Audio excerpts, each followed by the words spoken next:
E eu creio que com cada um de vocês, Deus vai falar um pouquinho. Você crê que Deus pode usar a minha vida para abençoar vocês? Então, abram lá no Evangelho de João, no capítulo 3.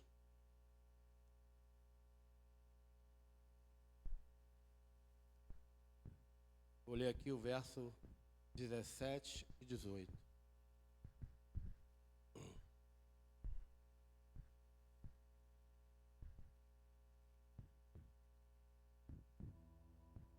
Quem achou, diga glória a Deus. Quem não achou, diga misericórdia. Evangelho de João, capítulo 3, verso 17, diz assim, ó: Pois Deus enviou seu Filho ao mundo, não para que julgasse o mundo, mas para que o mundo fosse salvo por meio dele. Quem nele crê, não está condenado, mas quem não crê, já está condenado, pois não crê no Filho unigênito de Deus. Prestaram atenção nessa palavra? Eu vou ler de novo, prestem atenção. Pois Deus enviou o seu Filho ao mundo, não para que julgasse o mundo, mas para que o mundo fosse salvo por meio dele. Quem nele crê, não está condenado, mas quem não crê, já está condenado, pois não crê no Filho unigênito de Deus. Quem crê aqui no Filho de Deus? Quem crê que Jesus é o Filho de Deus? Glória a Deus por isso. Queria agora que vocês desocupassem as mãos e estendessem as mãos na minha direção, intercedessem pela minha vida. Nós vamos orar. Senhor nosso Deus e eterno Pai, Deus Todo-Poderoso, Pai, em nome de Jesus, Senhor, que nesse momento nos prostramos, Senhor, diante da Tua presença, agradecendo por mais essa oportunidade, Senhor, de ouvir o Teu Evangelho, de ouvir aquilo que o Senhor tem para falar a cada um de nós, Senhor. Então, que neste momento, ó Pai, os nossos ouvidos sejam desobstruídos, que o nosso coração seja aberto, meu Pai, para receber essa semente poderosa que é o Teu Evangelho. Lance por terra todo impedimento, toda barreira. Traga, meu Pai, aqueles que ainda estão a caminho da Tua casa, Senhor, que todos possam ouvir a Tua palavra, Senhor. Eu tenho a certeza, Senhor, no coração, que ao ouvirem esta palavra, Senhor, o coração deles se encherá de alegria e de contentamento, porque é o Senhor falando ao nosso coração, para o nosso bem, para a nossa salvação. Abençoa esse momento, meu Pai. É o que eu te peço e te agradeço. Em nome de Jesus, amém. E graças a Deus. Vamos aplaudir o Senhor Jesus. Podem se assentar.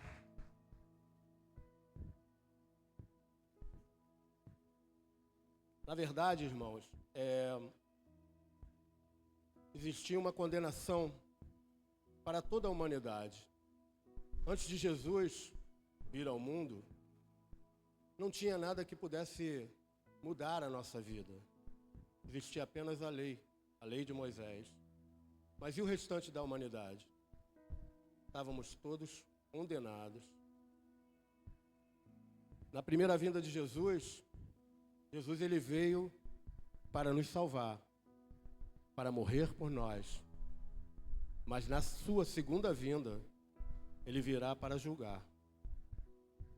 E é interessante que na primeira vinda de Jesus, ele só faz coisas boas e ele fala para as pessoas do seu amor, do amor do Pai por toda a humanidade. Ele queria verdadeiramente conquistar o nosso coração, não através da força, mas através do seu amor, através da atitude. Jesus, ele atraía as pessoas com os seus milagres, com os seus sinais, com os seus prodígios, no intuito das pessoas saberem e entenderem que existia um Deus que estava preocupado com nossa salvação, pois toda a humanidade estava condenada. Eu queria que vocês abrissem lá no livro de Apocalipse, no capítulo 20, e você vai entender isso muito bem.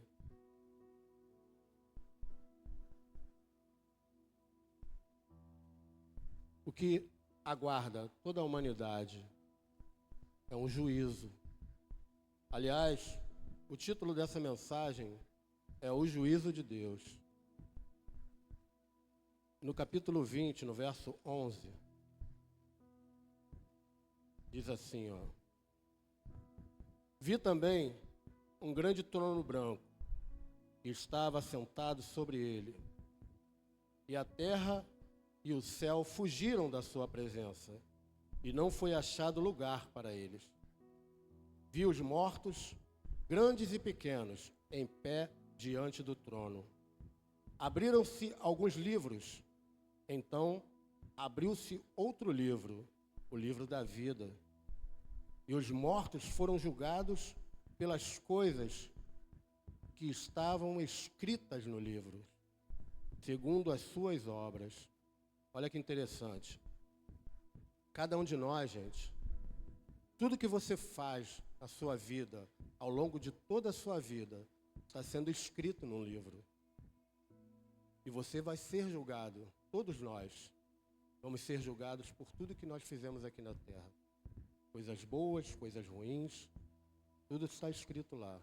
Ninguém vai fugir disso. Então, não importa se você crê, se você não crê. O que importa é que todos passaremos por esse julgamento. Isso é o que está escrito aqui. E essa é uma revelação do próprio Senhor Jesus. No versículo 13, ele continua dizendo: o mar entregou os mortos que nele havia, e a morte e o além entregaram também os mortos que neles havia. E eles foram julgados, cada um segundo suas obras. A morte e o inferno foram jogados no lago de fogo. Esta é a segunda morte, o lago de fogo. E todo aquele que não se achou escrito no livro da vida foi jogado no lago de fogo. Olha só, gente. A gente tem uma ligeira noção de que o inferno é ruim, amém? Inferno é inferno.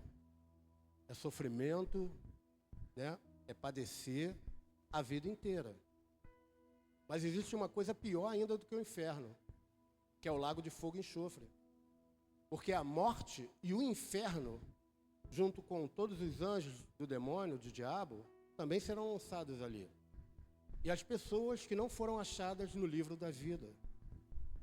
Por isso a importância de você ter o teu nome lá escrito no livro da vida, para que você não perca essa salvação. E o que eu quero trazer para você hoje, nesta noite, é justamente três coisas, três passos que eu anotei aqui. Mesmo você que já aceitou Jesus, que se batizou nas águas, isso não significa que você está salvo. Existe ainda uma caminhada na sua vida e você precisa estar atento. E eu trago essa palavra justamente por a proximidade que nós estamos vivendo hoje, nos tempos de hoje, da volta de Jesus. Porque a volta de Jesus, gente, se dará em duas partes. A primeira vai ser o arrebatamento da igreja. E depois do arrebatamento da igreja, eu acredito que se irá passar alguns anos até a vinda do Senhor Jesus. Então, a gente tem que estar atento no que está acontecendo no mundo hoje. E estar atento no que a palavra de Deus fala, porque há muitas revelações de Jesus que a igreja, infelizmente, algumas pessoas ainda estão assim, ó, meio que boiando, não sabendo o que está acontecendo. Aí eu anotei aqui, gente, que o mundo, na verdade, o mundo, ele é uma grande prisão. Por que uma prisão? Porque o mundo jaz do maligno, diz o Senhor. A palavra está lá em 1 João 5,19. Diz que o mundo jaz no maligno. E o que é jaz? O jaz é deitado, morto, né? Quando a gente vai ao cemitério, o que está escrito lá? Aqui jaz fulano de tal. É isso? Isso significa que o mundo está morto perante a Deus. O mundo espiritualmente. Porque, na verdade, o demônio, ele cegou o entendimento dos incrédulos. As pessoas não conseguem mais enxergar aquilo que Jesus está falando com eles. Muitas pessoas estão cegas. E por mais que a gente fale de Jesus, as pessoas sempre têm uma desculpa. As pessoas não conseguem entender o momento que o mundo está vivendo. E as pessoas desprezam a palavra de Deus.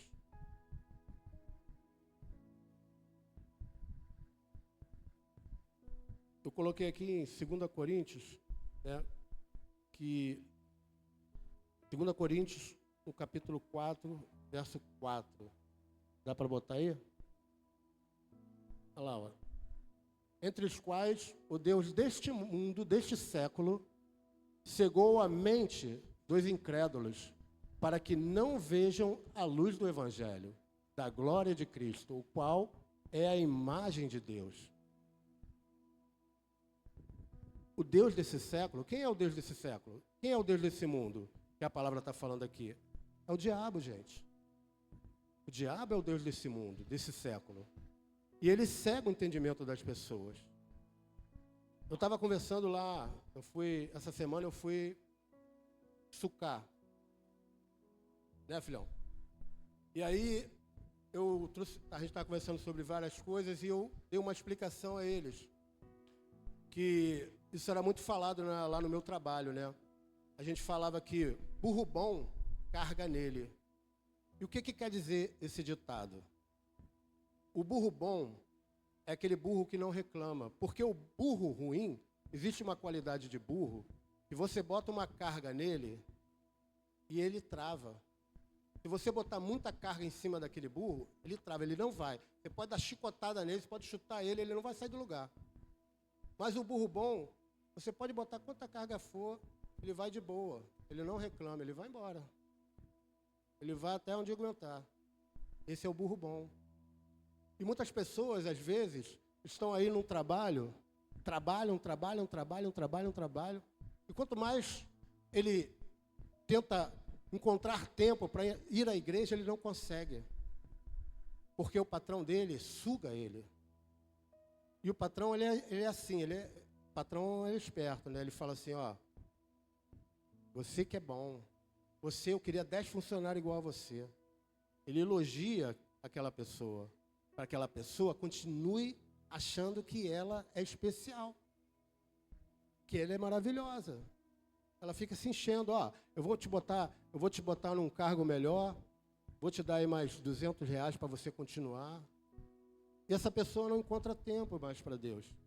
Porque você vai falar com ela de Jesus, ela não tem tempo para isso. Eu tenho trabalho. Outras pessoas estão presas a vícios, outras pessoas estão presas às drogas, a jogos, jogatina, bebida. Pessoas estão presas a raízes de amargura, não conseguem se libertar disso.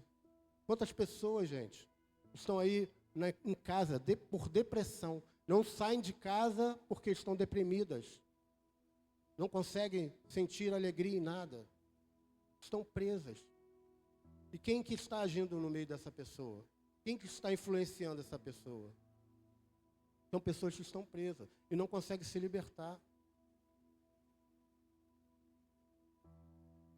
Jesus, ele trouxe uma parábola em Lucas. Eu queria que vocês fossem comigo lá.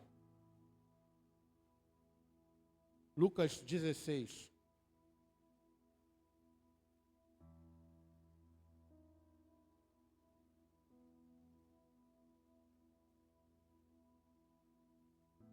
Lucas 16, verso 19.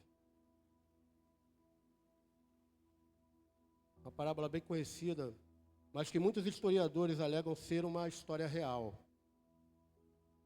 E por que é real? Porque Jesus, quando ele conta uma parábola, ele não dá nome às pessoas, mas nesse caso aqui ele dá nome, que no caso é o Lázaro, né, o mendigo.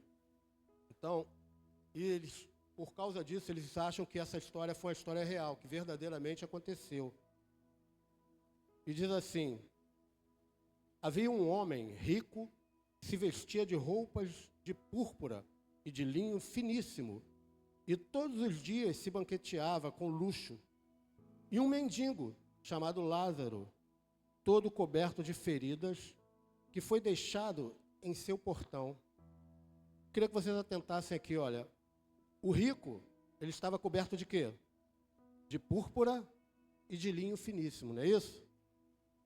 E Lázaro estava coberto de quê? De feridas. É isso? Olha a diferença. E foi deixado no seu portão. Atentem para esse detalhe. Foi deixado no seu portão. E desejava comer das migalhas que caíam da mesa do rico. E até os cachorrinhos vinham lamber-lhes as feridas.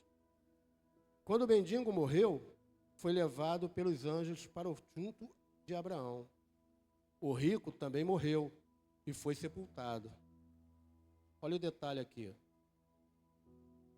Lázaro morreu e foi o quê? Levado pelos anjos. Mas o homem rico foi sepultado. E no inferno, em meio às tormentas, o rico ergueu os olhos e viu de longe Abraão e Lázaro junto dele. E clamando disse: Pai Abraão, tem misericórdia de mim. Envia-me Lázaro para que molhe na água a ponta do dedo e me refresque a língua, pois estou atormentado nestas chamas.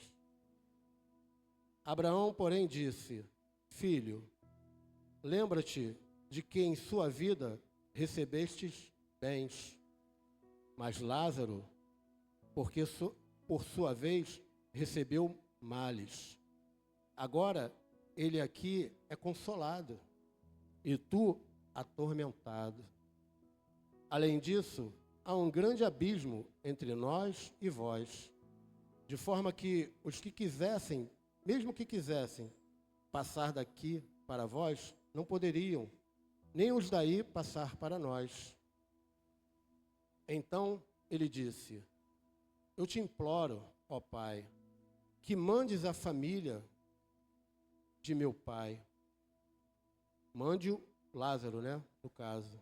Porque tenho 5 irmãos, manda-o para os advertir, a fim de que eles também não venham para este lugar de tormento.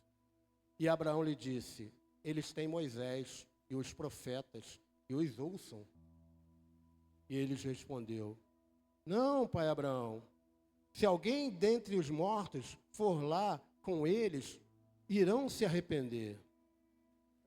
E Abraão, porém, lhe disse: Se não ouvem Moisés nem os profetas, tampouco acreditarão, mesmo que alguém ressuscite dentre os mortos.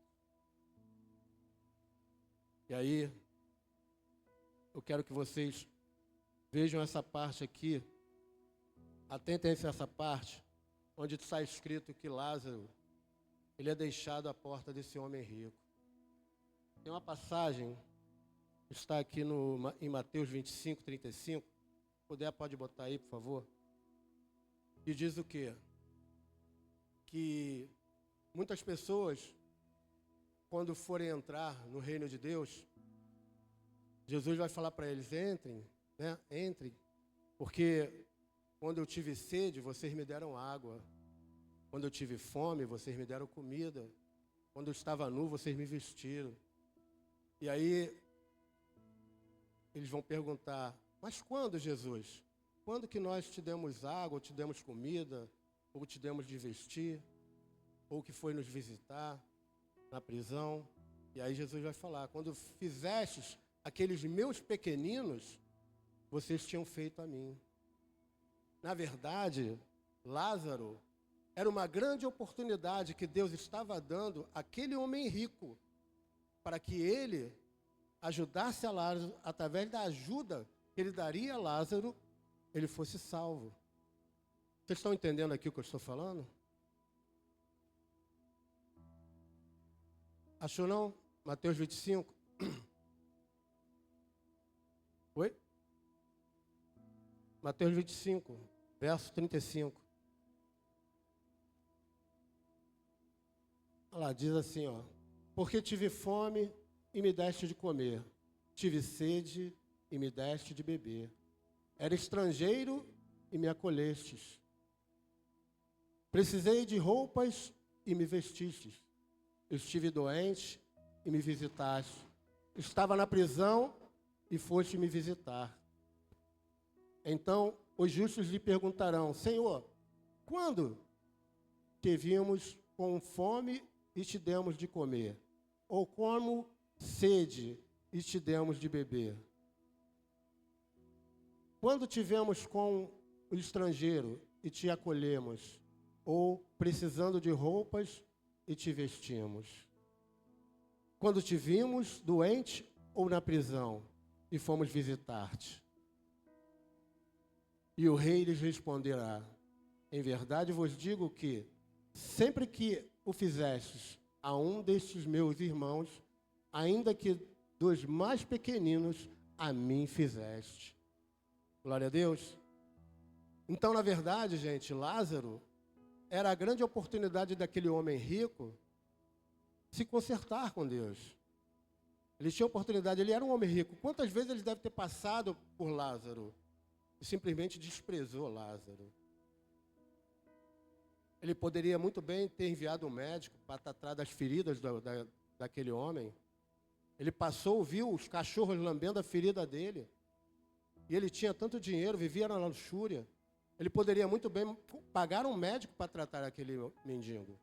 Mas ele ignorou. E quem aquele mendigo poderia ser na vida dele? Uma salvação.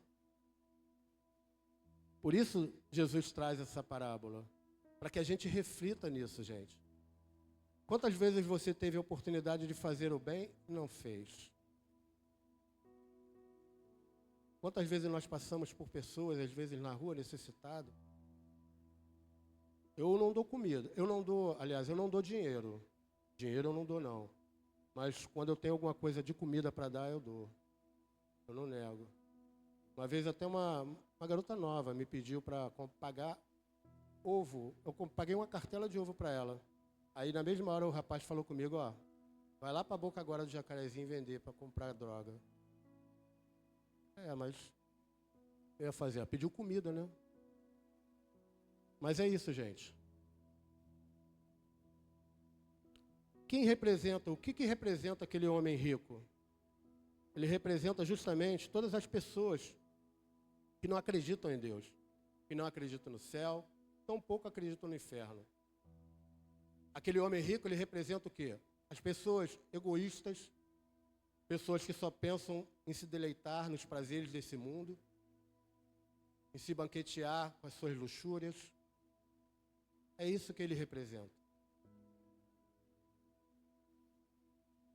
Como Tomé, eu botei aqui, a pessoa não acredita nem no ar que respira. Faz esse movimento assim, respira aí o ar, bem fundo.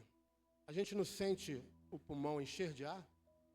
Quando a gente sopra uma bola de ar, a gente não vê a bola enchendo? A gente não vê o ar, mas a gente não sabe que o ar existe? Pessoas que sim, eu já ouvi pessoas falarem isso para mim. As pessoas têm dificuldade em acreditar naquilo que elas não veem. Eu não vejo Deus, eu não sei, eu não vejo, eu tenho dificuldade, eu não consigo acreditar numa coisa que eu não vejo, que os meus olhos não me veem. Como Tomé. Tomé andou com Jesus, viu os milagres que ele fez, mas não acreditou. Ele falou, só acredito quando eu tocar na ferida dele, quando eu tocar do lado dele. Gente, ignorância pura. Sem o ar, você morre. Quem já estudou anatomia aqui, sabe que o ar, ele produz o quê? Ele oxigena o nosso sangue. Há pequenas explosões nos nossos pulmões. É uma coisa fantástica que acontece quando você respira. Você não sente isso. O seu coração é um músculo. Você precisa comandar o seu coração para ele bater? Ele bate. Simplesmente ele é um músculo. Para você movimentar a sua mão, você precisa comandar a sua mão, não é isso? Você precisa dar a ordem à sua mão para fazer o movimento que você quer. Mas o seu coração, você não precisa. Ele bate sem que você faça movimento. O ar que a gente respira, se não existisse o ar, por exemplo, no espaço não tem ar, não tem som. Se não existisse o ar, eu não poderia estar falando com você aqui. Porque o que é o som? O som é a propagação do ar. Por isso que no espaço sideral, lá, não tem barulho, não tem som. As pessoas veem no cinema, isso aquilo ali é o maior engano que tem no cinema, né? A espaçonave passando, aquele barulho de motor, né? A explosão. Aquilo ali é tudo enganação, porque não tem som. Você não poderia esquentar, você ia comer uma comida crua. Porque sem ar não tem fogo. Você não consegue fazer fogo sem ar. Quantas coisas a gente precisa do ar para sobreviver? Mas você não vê o ar. E assim é Deus na nossa vida, gente. A gente não vê o ar, mas a gente precisa. A gente não vê Deus, desculpa, mas a gente precisa de Deus. A gente depende de Deus. Sem Deus na nossa vida, nós padeceríamos. E quem fez essas maravilhas? A glória de Deus está em toda parte, gente. As pessoas perguntam, né? Mas por que o ser humano está condenado? Está condenado por quê? Porque ele pecou. Ele tinha uma ordem quando ele estava lá no Éden. Qual era a ordem? Qual era o único mandamento que Adão tinha? Não comer do fruto da ciência do bem e do mal. Era só aquela árvorezinha, era só não tocar nela. Mas aí, ele caiu na lábia do diabo, foi enganado. E aí, por causa do pecado, todos nós, toda a humanidade passou a morrer. Isso está em Romanos, no capítulo 5, verso 12, que diz assim, ó: portanto, assim como o pecado entrou no mundo por um só homem, pelo pecado a morte, assim também a morte passou a todos os homens, pois todos pecaram. Todos nós passamos a ser condenados. Todos nós passamos a fazer parte dessa condenação, desse juízo de Deus. Por isso a vinda de Jesus. A morte, o pecado, não faziam parte dos planos de Deus. Deus não tinha esse plano para o homem. Na verdade, Deus ele queria que nós comandássemos tudo. Todas as coisas seriam comandadas pelo homem. O homem exerceria um poder sobre toda a terra, sobre todos os animais, sobre todas as coisas. Não existiria a morte. Você teria um corpo saudável eternamente. Não teria doença, não teria dor. Mas aí, por causa disso tudo, nós estamos aqui. Mas o interessante dessa história toda, gente, foi as dádivas que Deus nos deu. Amém? Por isso Jesus veio ao mundo. E aí eu coloquei, queria que vocês abrissem aí em Romanos 5,15. Coloca aí para mim, por favor. Por isso Jesus veio. Por isso Jesus padeceu por nós.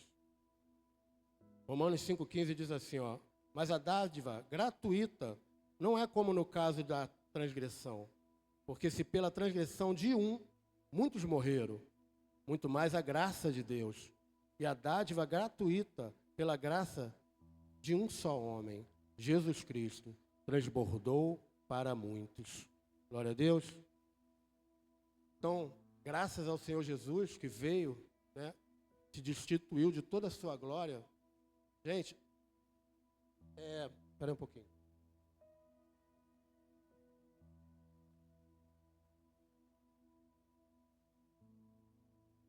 Você já parou para pensar?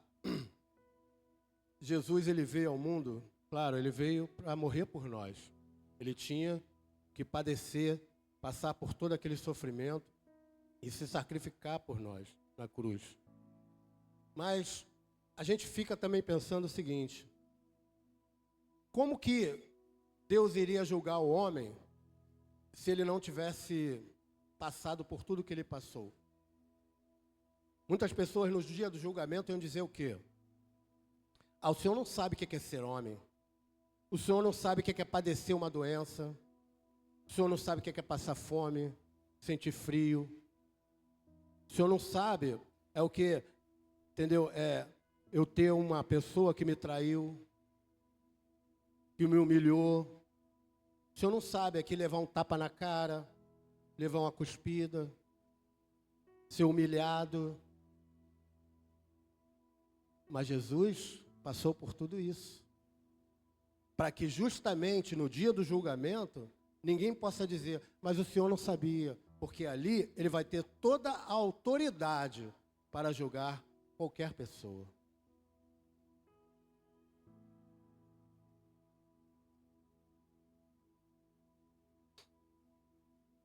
Jesus aqui ele nos revela um grande mistério, né? Um mistério que a gente até desconhecia, mas que é interessante nessa parábola que eu contei para vocês. Porque primeiro ela mostra que só existem dois caminhos. Não existe um terceiro caminho.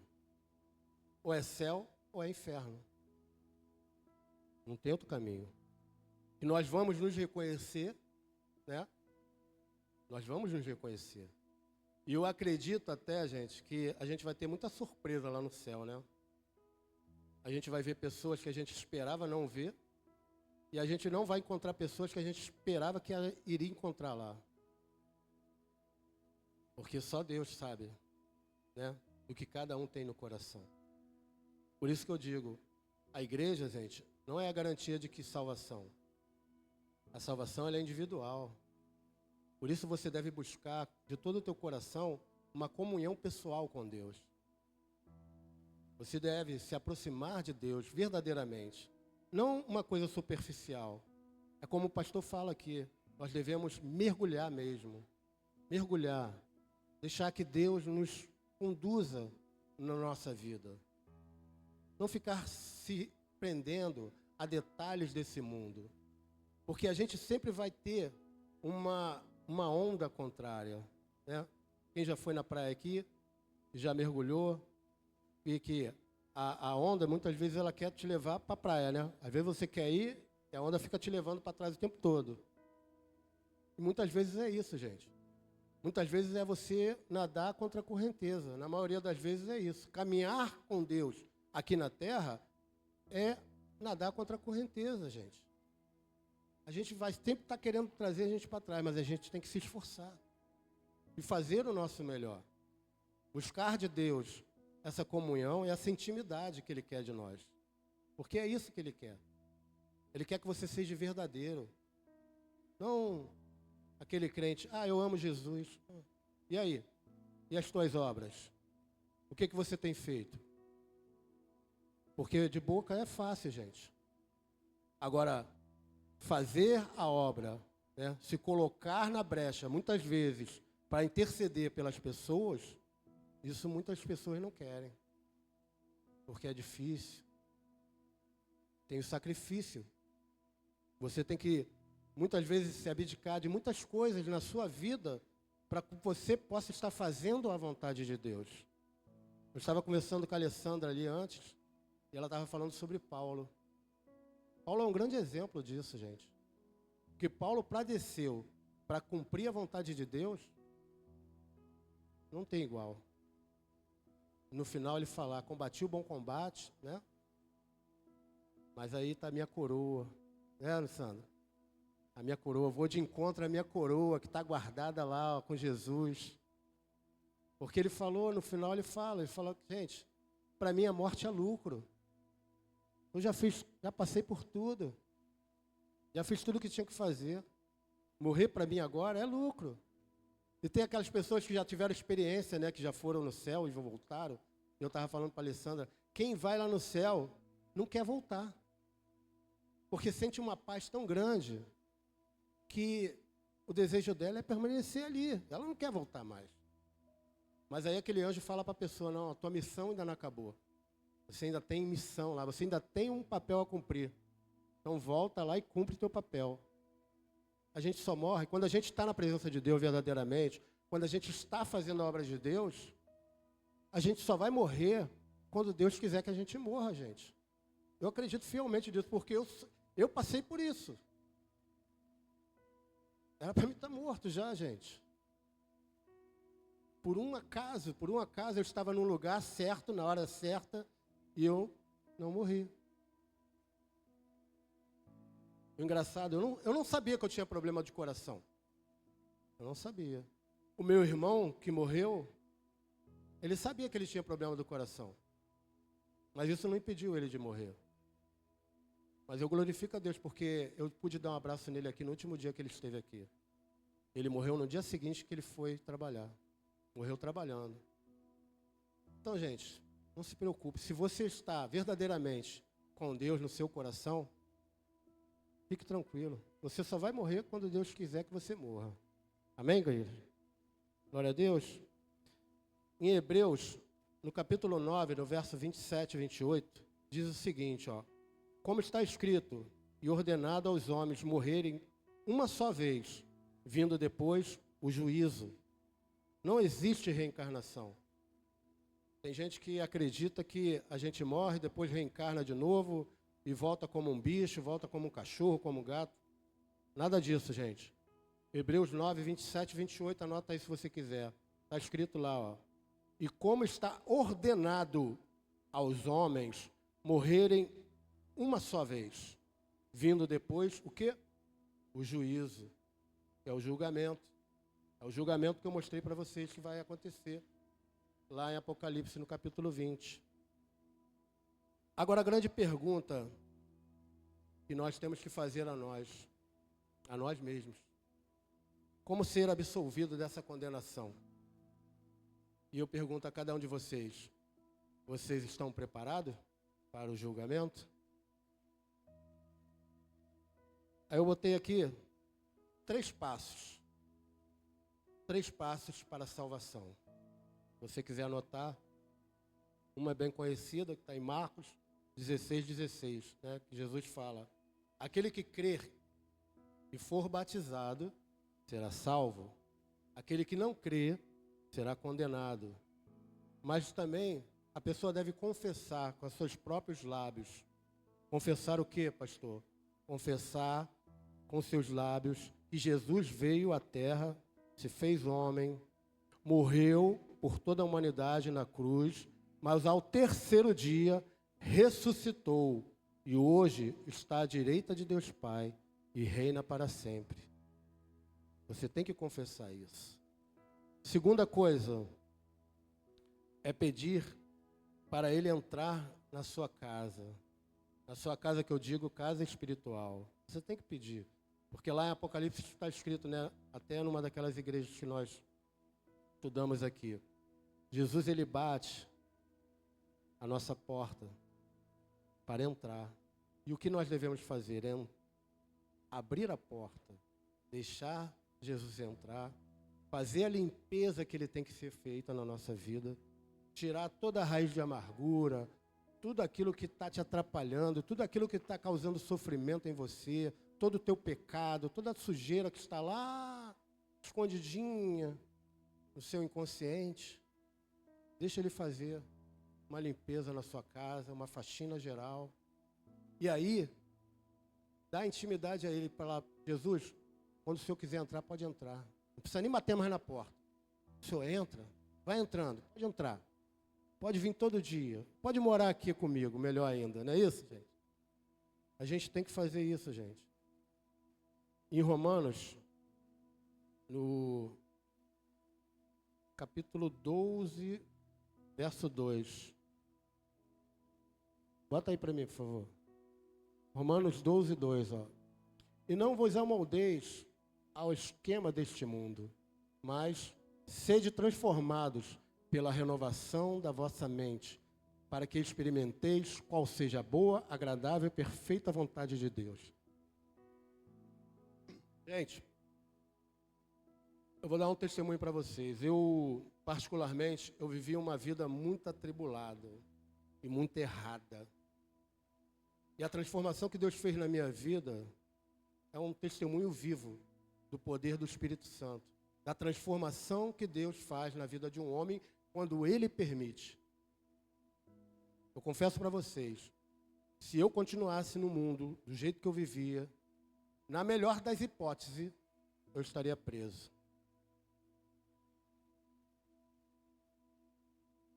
Então, gente, meu filho está aí, ele conhece um pouco da minha história. Não sabe tudo porque tem coisas que Deus lançou no mar do esquecimento, eu também lancei. Entendeu? Não me lembro mais. Esqueci. Passou. Mas tem que ser falado, gente. Esse testemunho tem que ser dado. Jamais me viria aqui no altar falando de Deus, eu era aquele homem que falava para minha esposa, pô, já vai dar dinheiro para pastor? Era desse jeito. A Andréia, pastora Andréia, ela tinha que ir no culto das 6 horas da manhã. Que antes de eu acordar. Que aí quando eu acordava ela já estava em casa. Para que eu não visse que ela foi para a igreja. Então, gente, às vezes a gente ora por uma pessoa e até desiste, né? Fala assim, aquela pessoa não tem jeito mais não. Já oro por ela há anos, não vejo mudança nenhuma.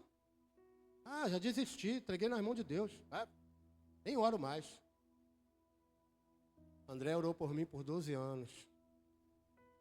E minha mãe, 21 anos. E eu estou aqui, pregando a palavra de Deus. Só que eu permiti que Jesus fizesse a transformação total na minha vida. E eu tenho até um testemunho que eu conto às vezes, mas eu não vou contar aqui porque é uma história longa. Mas Deus me mostrou até o dia da minha morte. Se eu não estivesse aceitado a Jesus, uma semana antes, eu ia estar com uns colegas que morreram os dois, juntos. E eu ia estar com eles. Na época eu não entendi muito bem, mas depois o Espírito Santo me revelou isso. Porque é como eu já preguei aqui algumas vezes. Deus, ele tem os seus limites. Ele fala, até aqui você vai, daqui você não passa mais. Então Deus, ele vai dando oportunidade. Por isso que muitas pessoas acham que nada, não acontece nada, eu faço de tudo. Faço todo tipo de maldade, não acontece nada comigo. Não, eu tenho... Aí fala, né, que tem lá os Exus, os gurus dele, que protege ele, não sei o que, protege nada. Quem protege é Deus, gente. Só Deus que protege. Colega nova, gente, 30 e poucos anos, morreram. Então, eu glorifico a Deus por estar aqui, por permitir que Jesus transformasse a minha vida e hoje ter a graça, né, e a honra de ser um pastor de Deus. Um pastor que prega a palavra de Deus, glorifica muito a vida do pastor Vitor, da pastora Bárbara, que me incentivaram, que me ajudam muito. Porque, gente, a gente tem que verdadeiramente reconhecer que só o Espírito Santo pode transformar uma pessoa. Não existe outro. Eu não conheço nenhum tipo de outra religião que faz uma transformação como a religião cristã. O Evangelho de Deus. Só ele. E, vamos lá? Terceiro passo que você tem que dar é perseverar na fé até o fim e buscar pela santificação, sem a qual ninguém verá a Deus. Então, isso é uma coisa que você tem que buscar.